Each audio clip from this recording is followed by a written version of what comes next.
പീച്ചിയിൽ hotel ജീവനക്കാരെ മർദ്ദിച്ച സംഭവത്തിൽ കടവന്ത്ര SHO PM രതീഷിനെ സസ്പെൻഡ് ചെയ്തു.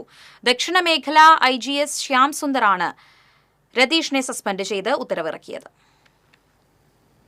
പീച്ചി SI ആയിരിക്കെയാണ് രതീഷ് ഹോട്ടൽ ജീവനക്കാരെ മർദ്ദിച്ചത്. വകുപ്പുതല അന്വേഷണത്തിൽ കുറ്റക്കാരനെന്ന് കണ്ടെത്തിയതോടെയാണ് നടപടി. സംഭവത്തിൽ രതീഷിന് നേരത്തെ കാരണം കാണിക്കൽ നോട്ടീസ് നൽകിയിരുന്നെങ്കിലും മറുപടി ലഭിച്ചിരുന്നില്ല.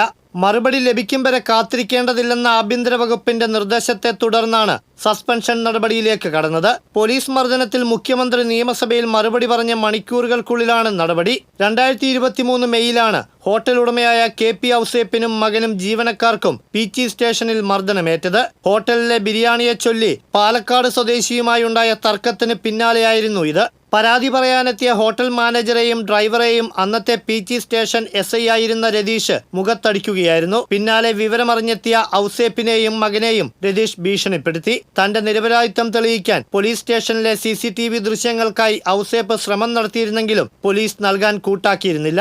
വിവരാവകാശ നിയമപ്രകാരം നടത്തിയ നിയമപോരാട്ടങ്ങൾക്കൊടുവിലാണ് ഔസേപ്പിന് ദൃശ്യങ്ങൾ ലഭ്യമായത്.